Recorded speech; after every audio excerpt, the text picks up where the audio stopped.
Désir d'enfant, conception, grossesse, naissance et premiers mois, nos invités nous racontent leurs petites et grandes histoires dans Aternité. Aternité, c'est le podcast autour de la naissance, de la paternité et de la maternité. Je suis Clémentine, et lui, c'est Marc. On sait comment naissent les bébés, mais comment naissent les parents d'aujourd'hui ? Parce qu'il y a autant de réponses qu'il y a de parents, on vous propose de revenir sur ces chamboulements avec certains d'entre eux. Voici leur histoire.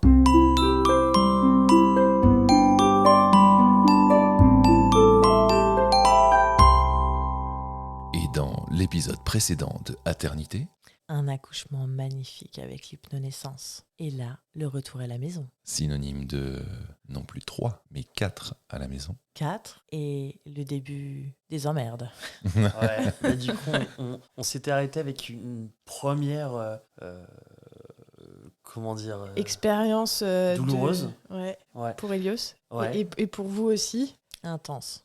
Et du coup, un début de vie à 4 un petit peu mouvementé, déjà dès la première semaine. Comment s'est passée la suite ? Je crois que quelques jours après, j'étais sur le canapé posée. J'avais pas tiqué mon chat qui était à côté de moi. Et Guillaume va chercher Elios et rentre. Et là, en fait, je vois Elios et je dis à Guillaume, parce qu'il faut savoir que depuis sa naissance, du coup, il fait de l'asthme du nourrisson. Et donc maintenant, l'asthme du petit enfant. Okay. Et là, je dis, il est en détresse respiratoire. Okay. Là, il est en tirage. Il faut faire quelque chose. Donc, je suis à fond sur notre enfant. Et là, Guillaume voit le chat et dit, le chat, il va pas bien. Il n'arrive pas à respirer. Ah et en ouais. fait, le chat s'est fait renverser. Ah. Sauf que je n'ai pas vu de toute la journée qui s'est posé à côté de moi et qu'en fait, il est en train de décéder à côté de moi. Donc, moi, seule avec les 2 enfants, Guillaume a emmené le chat aux urgences pour faire tout, ce qu'il fallait. Donc, deuxième événement assez chaud. Ça a très bien fini pour Elios, il est avec nous. Mais Et pour le chat. aussi, il est avec nous. Ah, c'était J'ai le pas osé chat, là ? demander. Ouais, c'est arrivé. C'est cool. Et du coup, le début, postpartum qui a été mais tout l'inverse du premier. C'est-à-dire que cet accouchement a été un accouchement de rêve, mais par contre, ça a été supra compliqué. Encore maintenant, on commence à sortir la tête de l'eau, mais on a compris ce que c'était un petit peu de s'embrouiller pour rien ou pour de la fatigue. On a quand même toujours été là comme une équipe à se soutenir, à se relayer. On faisait aussi une nuit sur 2, mais ça veut dire que celui qui faisait la nuit des 2 enfants pour laisser l'autre dormir. Ouais. Et allaitement qui s'est super bien passé. J'étais beaucoup plus informée. Donc là, je crois que je peux dire que mon allaitement s'est terminé il y a peut-être une semaine. Donc j'ai allaité 1 an et demi. Wow, mon fils. bravo. Merci. Et par contre, ça a été du déglingo. Je pense que j'ai touché la dépression du postpartum. 1 mois après la naissance d'Ezra, on va en vacances chez ma mère. Et en fait, on y va en voiture. On fait un arrêt à Tours. Et là, j'ai un problème avec le réveil des enfants. Le réveil. J'aime pas réveiller les gens. Et là, en fait, il y a Elios qui dort, Guillaume qui dort, et le petit qui est à côté de moi. Moi, je suis en train de conduire. Et en fait, Ezra qui se réveille. Et ça me stresse parce que je me dis, il va réveiller son frère. Et gros stress. J'essaye de le calmer, etc. Ça marche pas. Et là, une émotion qui me monte. Et je mets un gros point dans le pare-brise et je pète le pare-brise pendant que j'étais en train de rouler. Mais je pense que vu qu'il y avait le coffre de toit et tout, non, je suis pas superwoman. Pare-brise fissuré. Ah ouais ? Ouais, toutes vraiment de toutes parts. Carglass là, répare, ils Carglass sont beaux. remplace. Ah non, mais la résine, elle colle pas, là. Ça marche pas. Ok, ouais, t'avais besoin d'évacuer un petit truc. C'est ça. Ouais. Et en fait, c'était le début de quelque chose, clairement. C'est-à-dire qu'en fait, Ezra a été bébé tout l'inverse d'Elios. Il faisait pas ses nuits. Et en fait, j'aime pas en plus ce terme, faire ses nuits. Mais il dormait très peu. Il dormait en quinconce. Il demandait les bras. Sans Tout le arrêt. temps. On ne Ouais. pouvait pas le poser. Et je Impossible. comprenais pas, en fait, avant. Je comprenais pas les autres personnes qui disaient non, mais tu le poses et tout. Et moi, je peux pas. Bah, si, en fait, tu peux, tu le poses et puis c'est tout. Non, en fait, on ne pouvait pas. Donc, j'ai fait énormément, et je voulais aussi, mais on a fait énormément de portages tous les 2. Ok. Moi, au début, toi, parce que j'avais pas les écharpes qui te plaisaient, mais à partir du moment où j'ai trouvé le Mai-Tai, c'est bon. Et il y a tellement de choses à dire que j'ai peur de m'éparpiller, mais il mangeait bien, mais il dormait pas. Il y avait Elios qui était là. On avait cette crainte, en fait, de trop donner au deuxième et du coup pas assez. Donc, j'ai l'impression qu'on avait limite plus donné au premier jusqu'au deuxième, surtout avec ce qui s'était passé, avec cet accident, avec le fait qu'il fasse de la détresse, alors que notre deuxième enfant allait très bien. Donc même, je trouve maintenant, dans leur tempérament, on voit que Ezra s'efface peut-être un petit peu plus, parce que Hélios prend beaucoup de place dans sa façon d'être. Est-ce qu'il s'efface ou est-ce qu'il est plus indépendant ? Entre les deux naissances, il y en a un qui naît avec une détresse respiratoire, où il n'y a pas le pot à pot juste après la naissance avec maman. Donc peut-être un besoin exacerbé après et encore aujourd'hui de notre présence, surtout celle de maman. Ok. Et je dis surtout celle de maman parce que j'essuie très régulièrement, peut-être que des papas vont se reconnaître là-dedans. Je veux maman, je veux papa.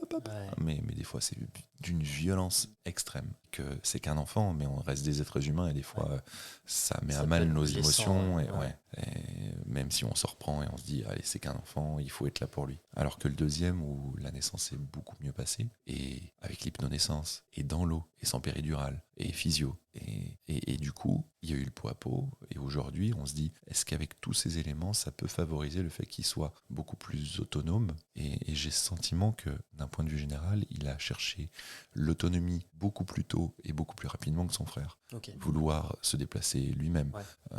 Il faisait des crises parce qu'il ne pouvait pas se mettre debout ou aller chercher ce qu'il voulait. Il peut pas supporter qu'on lui donne à manger, il veut le faire lui-même. Ah ouais. Ah ouais, il hurle à la mort si on essaie de lui donner à manger, quoi. Là où son Ouais, grand frère, les câlins, les bisous, bon, il y a un moment donné où ça le saoule, parce que moi je suis très câlin, très bisou, mais Ezra, le petit, à un moment donné, non, stop. Ouais. Genre le soir, après le biberon, je veux dormir, donc pas de bisous, pas de caresses, pose-moi. C'est limite. Ok. C'est dur. C'est dur. Ici, la loi, c'est moi, et c'est mon Ouais. fils qui parle quand je dis ça. Ouais. Et ça a été aussi compliqué parce que du coup, Guillaume travaillait beaucoup. Et donc, j'étais seule avec les enfants le soir, à peu près 3 ou 4 soirs. Mais j'étais seule avec, du coup, un enfant à aller coucher, mais pendant qu'il y avait le deuxième. Mais du coup, le plus grand réveillait le deuxième, j'arrivais pas à aller coucher, etc. Donc, en fait, je commençais à être anxieuse à l'arrivée du soir. Ouais. Dès À que chaque le soir coucher. tombait et qu'il fallait que je les couche, je commençais à être anxieuse, je savais pas comment faire. On en est arrivé un jour, on était à la crèche et qu'en fait, la directrice de la crèche nous voit nous effondrer et elle nous donne des astuces, etc., de ce qui peut exister, quel soutien on peut avoir. On a eu une psy au téléphone. Ouais. On était vraiment mal. Et après a commencé du coup cette jalousie, de cette fratrie en fait. Entre les deux. Ouais. Ouais. Hélios, qui a été beaucoup jaloux d'Ezra, encore maintenant, ça va beaucoup mieux. Ça y est, on commence à toucher ce jeu commun ensemble. Depuis Hélios qu'Ezra marche. vient tout le temps chercher Ezra, donc le plus grand vient tout le temps chercher le petit. Mais il y a eu des propos d'Hélios qui disaient maman, t'es ma maman, et papa, c'est le papa d'Ezra. D'accord. Ok. Voilà. Ou par exemple, tout à l'heure, je vais chercher Hélios à la garderie, et en fait, il me dit non, mais il est où Ezra ? Je dis il est dans la voiture. Non, mais je veux pas Ezra. Et donc, je veux le mettre dans la voiture, et là, il hurle à la mort. Il se tend, il ne veut pas rentrer dans la voiture, mais à hurler, à me griffer. Donc, c'est dur à gérer c'est ça. très compliqué, ouais. Ouais. Donc, clairement, on essaye de faire plein de choses pour quand même rester dans nos bottes, pour ne pas craquer. Moi, il y a eu 2 fois, et là, ça vient en lien avec mon éducation, où à 2 reprises, j'étais à 2 doigts d'être violente, et en fait, je me suis maintenue, quoi. Donc, ce truc de pose ton enfant et va ailleurs, voilà. Mais le pire, c'est que la violence, c'était même pas avec le petit, c'était plutôt avec le plus grand. Le petit, les pleurs sans arrêt la nuit, etc., et il nous en a mis plein la tronche, quoi, on n'en pouvait plus.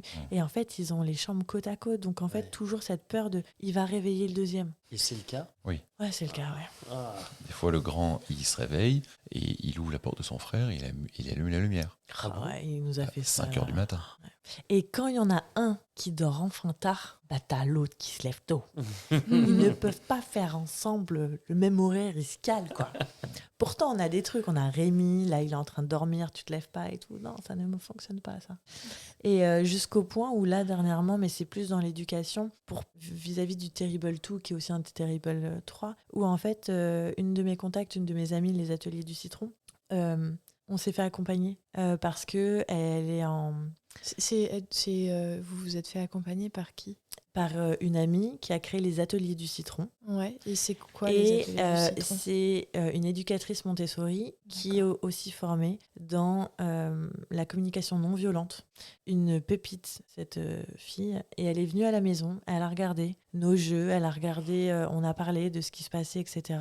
Et en fait, on a aussi compris que la façon de jouer d'Hélios venait aussi de sa naissance, en fait. D'accord. Et que tout est lié. Et il a toujours un besoin d'aller chercher le plus loin vis-à-vis de tout casser, mais casser pour même se tester lui-même, son corps, de faire des choses dangereuses. Et donc, du coup, elle nous a dit quel jeu pouvait adapter en fonction de ça, dans notre façon de parler aussi avec lui, etc. Elle donne plein d'outils parce qu'au bout d'un moment, en fait, on peut pas gérer seul. Ouais. Et que j'ai pas envie d'être ce genre de maman qui, en fait, parce qu'il y a un ancrage sur mon éducation, bah, ça vient en fait ouvrir une valve qui fait que je vais être violente ou un truc comme ça, quoi.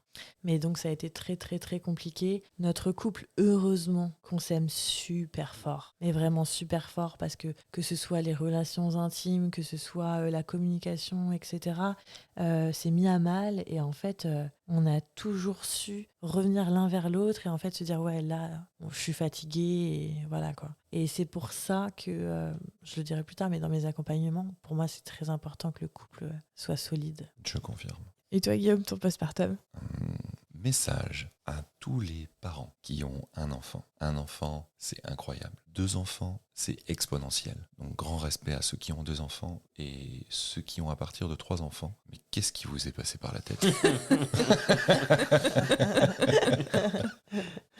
Non, celle-là, quand on a 2, on se dit mais c'est simple, mais tellement simple. Et on s'en rend compte des fois quand il y a Hélios qui est chez sa grand-mère et on n'a que Ezra à la maison. On se dit mais c'est les vacances.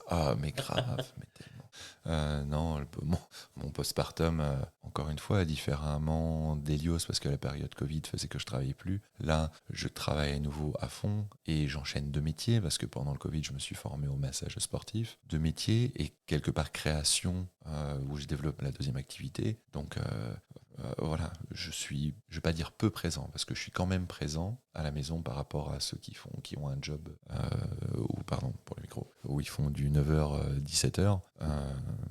Mais je sens que c'est dur. La fatigue en prend un coup, le moral en prend un coup. Et vu que je fais un job physiquement intense, mon corps en prend un coup. C'est bien que dès qu'il y a un coup de fatigue et qu'il y a la moindre étincelle qui vient allumer un feu, le moindre petit truc, que ce soit de Jenny, que ce soit des enfants, alors que ça peut paraître anodin, ça me fait partir direct. Ah ouais?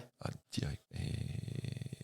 Et ouais, et c'est dur. Et c'est là que je me dis, ok, il va falloir faire des réglages dans ton rythme de vie, si bien que j'ai abandonné des créneaux le soir pour être présent là où je travaillais 4 soirs, je travaille plus que 2 soirs dans la semaine. Okay. Donc le reste de la semaine, les soirs, je suis là. Puis on a fait quelques petits compromis ensemble, si bien que ça fonctionne. Tous les matins, j'emmène les 2 enfants à l'école, à la crèche, mais il y a des matins... Attends, laisse-moi terminer. Il y a des matins... Ezra, c'est tout le temps moi. Mais il y a des fois où je commence à une certaine heure où Jenny va emmener le grand à l'école. En fait, tu commences à emmener aussi Hélios depuis 2 mois, quoi. Mais avant, ça n'a pas été fait. Et en fait, on s'est rendu compte que là, on avait atteint un stade où il fallait prendre des décisions parce que sinon, c'était compliqué. Et ouais, le sommeil, c'est le sommeil. Le plus dur, c'est ça, je crois. Autant, c'est le nerf de la guerre, autant ça peut être merveilleux. Autant que c'est absolument incroyablement prenant d'avoir des enfants et de vivre les différentes phases qu'ils peuvent avoir. 3, 6, 9 mois, 3, 6, 9 ans, les pics de croissance ou les grands changements qui s'opèrent en eux qu'on soupçonne même pas. Et on se dit, mais pourquoi il réagit comme ça? Reste cool, quoi. Alors au final, même si...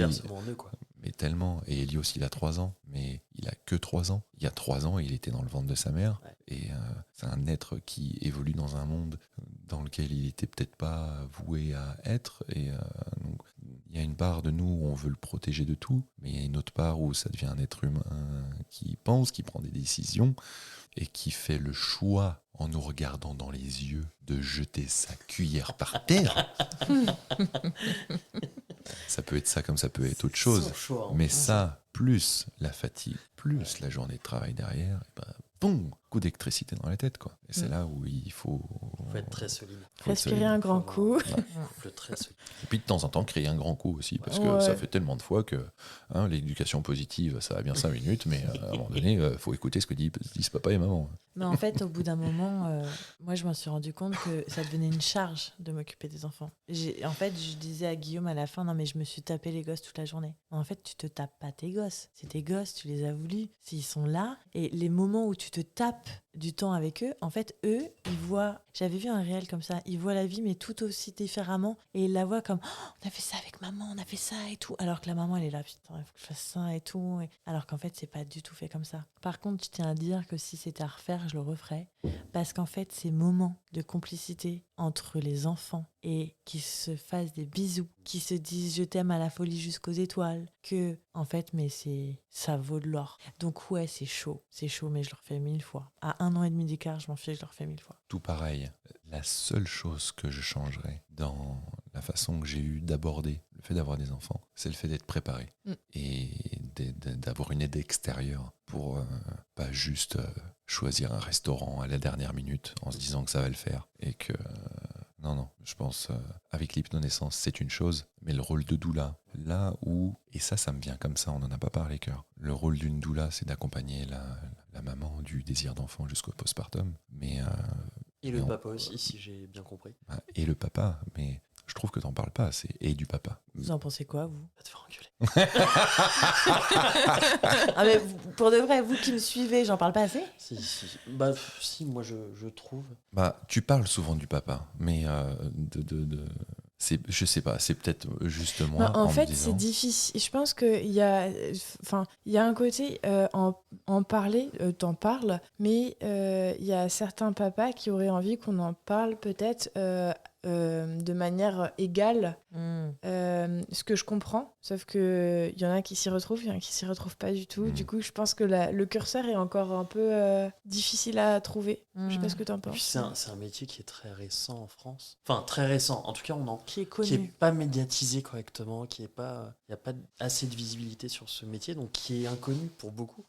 Et du coup, je pense que c'est ça aujourd'hui qui manque. C'est vraiment cette visibilité du métier de doula, quoi.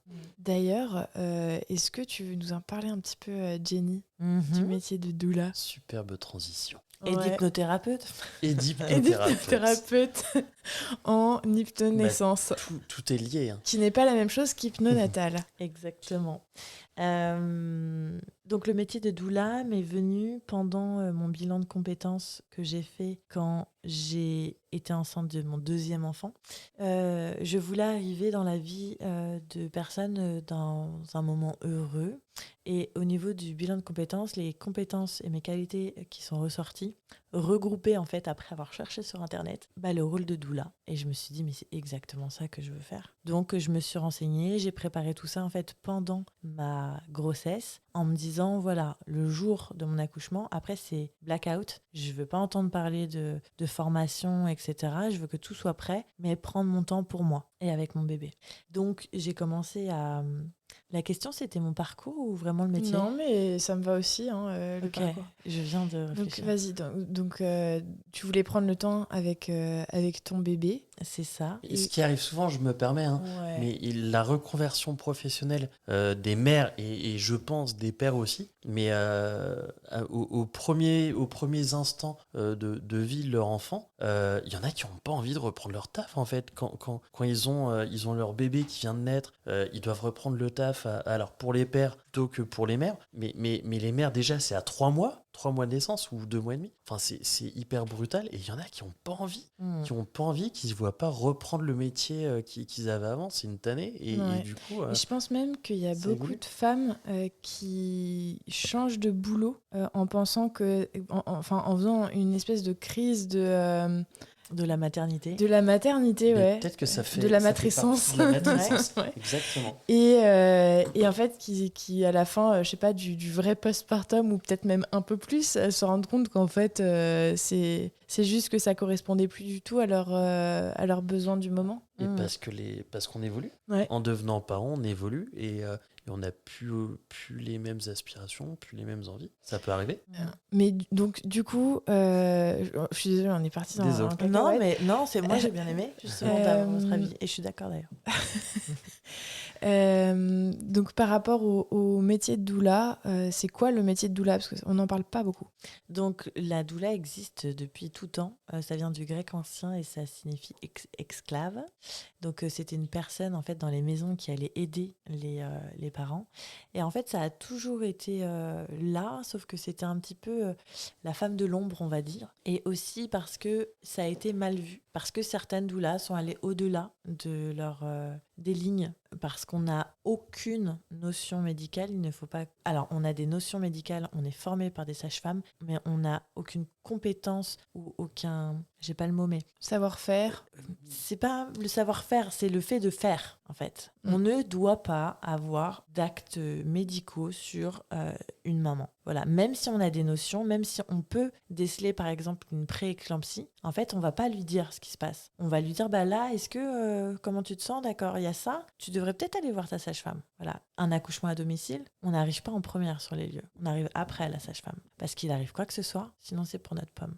Donc en fait, c'est vraiment savoir rester dans les lignes. Ne pas, même malgré un savoir, se dire, bah, on est humble, on le sait, mais en notre science, on va pas la mettre partout et en profiter. Donc du coup, une doula, ça va venir dans toute la vie d'une personne de base. Et il y a même des doulas pour les fins de vie qui s'appellent des tanadoulas. Mais la doula va être plus connue par rapport à la maternité. Donc, du désir d'enfant jusqu'au postpartum. Le désir d'enfant qu'on oublie souvent. Mais en fait, à partir du moment où on a un enfant et qu'on l'attend et qu'on a besoin d'une aide parce que ça n'arrive pas, qu'on a ce sentiment de ne pas être normal, etc., en fait, la doula, elle va pouvoir avoir un impact là-dessus.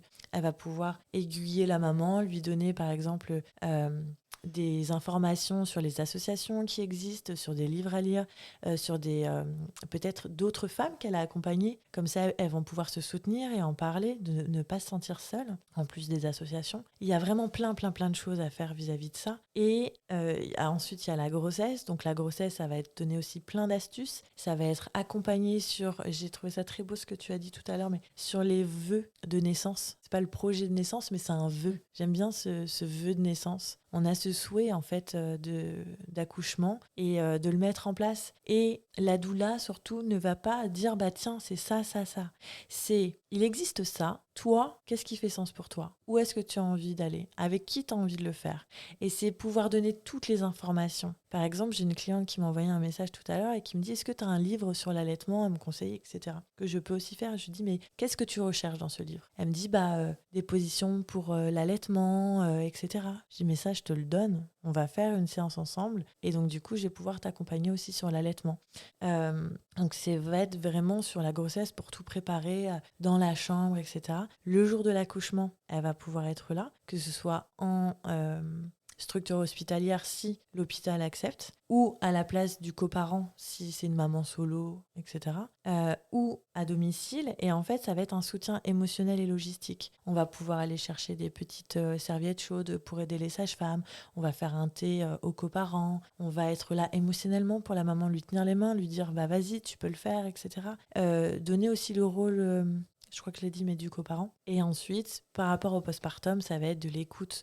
Dans tous les cas, l'outil principal de la doula, c'est de l'écoute. De l'écoute. Parce que parfois, on se rend compte que c'est juste ça que la maman veut. C'est pas des conseils. C'est juste être entendue et être reconnue pour ce qu'elle est en train de ressentir. Et en postpartum, on va pouvoir être là pour faire le ménage, pour faire à manger, pour enlever cette charge mentale, en fait, qu'il y a autour de tout ce que la maman est censée faire quand elle reçoit du monde et qu'en fait, pareil, elle se dit, c'est à moi de faire le gâteau, c'est à moi de faire le café. Non, en fait, c'est ta famille qui vient te voir, tu viens d'avoir un bébé, t'as fait un marathon. Donc, en fait, c'est eux qui te ramènent ça. Ouais. Donc, c'est aussi prendre ce pouvoir qu'ils n'osent pas dire. Ils n'osent pas dire non. Ils l'ont là, ils ont envie de le faire, mais ils se sentent pas légitimes de pouvoir le faire. Donc, c'est accompagner aussi les parents là-dessus, accompagner le coparent sur comment il va pouvoir accompagner la mère petit à petit vis-à-vis de toutes ces semaines et ensuite toutes ces années. Parce qu'en fait, il y a des personnes qui ne savent pas juste quoi faire, comment le faire faire et elles ne savent pas l'exprimer. Donc c'est un petit peu cette facilitatrice. Voilà, en tant que doula. Rôle très large Exactement. et insoupçonné.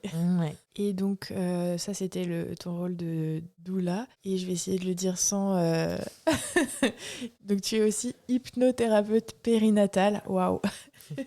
C'est ça, hein. Hypnothérapeute spécialisée dans la femme, mais donc Pas en formation. périnatale. Non. D'accord, ok. En fait, je suis hypnothérapeute. D'où c'est venu pour vous expliquer, pour que vous compreniez. Donc, j'ai trouvé l'hypnonaissance. Je me suis formée en hypnonaissance. Sauf qu'avec notre expérience personnelle, on s'est rendu compte que s'il y avait une décompensation pendant... donc, c'est-à-dire que la maman ou le papa se met à pleurer, il se passe quelque chose pendant la séance, etc. et qu'en fait, qui doit être pris en charge individuellement, et ben, c'est pouvoir le prendre en charge et ne pas lui dire « tiens, est-ce que tu peux aller voir un hypnothérapeute ou est-ce que tu peux aller voir un psychologue ?» Là, en fait, c'est pouvoir prendre en charge la personne de A à Z. Et en fait, j'ai décidé d'accompagner la femme en hypnose pour toute sa vie, de 18 à 90 ans, sur tout ce qui lui arrive. J'ai choisi la femme parce que j'ai aussi ce côté féministe, alors que j'adore l'égalité homme-femme. Mais j'ai ce côté-là aussi qui vient me chercher.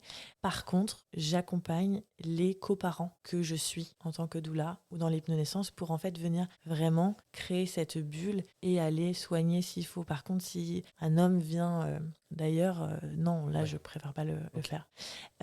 Donc, voilà, d'où le côté hypnothérapeute. En fait, c'est avoir toutes les clés en main de venir accompagner au-delà de l'hypnonaissance s'il y a un besoin. Okay. Bah, ça me convient bien comme explication. Est-ce que tu as envie de parler de quelque chose ? Et je fais du coup la thérapie de couple en hypnose. Ah, d'accord. Thérapie de couple en hypnose. Okay. Et ouais, parce qu'en fait, on se rend compte qu'il y a des blessures. Donc, les blessures, on vient les soigner. Et donc, je suis aussi formée, je dis on, toutes les personnes qui ont fait cette formation, en fait, vraiment formée à le rendez-vous avant des hypnoses, ensuite les hypnoses individuelles, et après, on se rejoint ensemble pour travailler ensemble sur le futur, vu que ça a été soigné. Okay. Incroyable. Et là-dessus, tu traites plutôt, ça c'est complètement, tu traites plutôt en postpartum, non, en baby clash ou pas du tout? Il y a de tout. Il y a de tout. Okay. Et cool. Je pense que moi, je suis... On est bon. Ouais, est-ce que vous avez envie d'ajouter quelque chose? Juste, j'ai pas parlé de l'hypnonaissance. On en a parlé pendant l'accouchement, mais j'en ai pas... Non, mais après, on a 2 autres épisodes où il y a du détail sur l'hypnose, du coup, on n'est pas obligé, on a mis pas mal de détails ailleurs, enfin, okay. On peut pas tout dire, donc t'inquiète. On est presque à 3 heures d'émission. On a la plus belle maison, mais on est les plus bavards. À la prochaine. À la prochaine. Bisous.